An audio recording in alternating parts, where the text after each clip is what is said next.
আপনার কি মনে হয় আপনি এনাফ ভোকাবুলারি জানেন না দেখে ইংলিশে কথা বলতে পারেন না? না, আসল কারণ এটা না। আসল কারণ হচ্ছে প্র্যাকটিসের অভাব। আমরা অনেকেই ভাবি ছোট ছোট অনেক বাক্য আছে যেগুলো আমরা পারি, কিন্তু হঠাৎ যখন ইংলিশে বলতে বলা হয় তখন কিন্তু আমরা বলতে পারি না। একটা সাধারণ বাক্য বলতেও তখন দেখা যায় অনেক চিন্তা করতে হয়। কেন জানেন? কারণ আপনি সেই বাক্যগুলো বারবার প্র্যাকটিস করেননি। একটা বাক্য যদি আপনি 10 বার বলার প্র্যাকটিস করেন, তাহলে কিন্তু এটা আপনার ব্রেইনে সেট হয়ে যাবে। বলার সময় অটোমেটিক বলতে পারবেন। আপনি যখন বাংলায় কাউকে বলতে চান আমি ভাত খাবো, তখন কি আপনার চিন্তা করতে হয়? একদমই না, কারণ আপনি এই বাক্যটা জীবনে অনেকবার বলেছেন। সো এটা আপনার ব্রেইনে সেট হয়ে গেছে। ঠিক তেমনি ভাবে আমি ভাত খাবো, আই উইল ইট রাইস, এটা যদি বারবার প্র্যাকটিস করেন তাহলে এটাও আপনার ব্রেইনে সেট হয়ে যাবে। বলার সময় অটোমেটিক বলতে পারবেন। দেখুন, ছোট ছোট বাক্য বলতে যদি আমরা এত সময় নেই, এত চিন্তা করতে হয়, তাহলে আমরা কিভাবে কথা বলবো? এই চিন্তা করতে করতেই তো সময় চলে যাবে। এই জন্য প্রতিদিন ব্যবহার করা হয় এমন যদি 200 বা 300টা বাক্য আমরা বারবার প্র্যাকটিস করে করে ব্রেইনে সেট করে ফেলি, তখন না আমাদের ইংলিশে কথা বলা অনেক সহজ হয়ে যাবে। তখন আপনার কনফিডেন্স অনেক গুণ বেড়ে যাবে এবং আপনি নতুন নতুন বাক্য শেখা এবং প্র্যাকটিস করার জন্য ইন্টারেস্ট ফিল করবেন।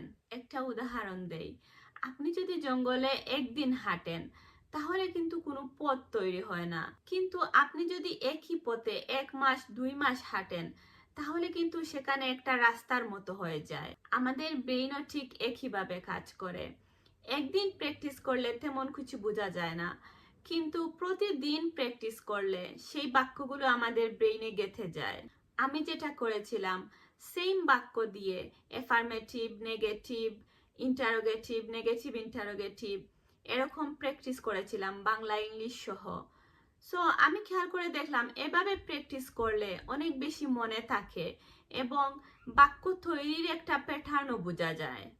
যেমন আমি যাই, আই গো, আমি যাই না, আই ডোন্ট গো, আমি কি যাই, ডু আই গো, আমি কি যাই না, ডোন্ট আই গো, আমি খাই, আই ইট, আমি খাই না, আই ডোন্ট ইট, আমি কি খাই, ডু আই ইট, আমি কি খাই না, ডোন্ট আই ইট, আমি করি, আই ডু, আমি করি না, আই ডোন্ট ডু, আমি কি করি, ডু আই ডু, আমি কি করি না, ডোন্ট আই ডু।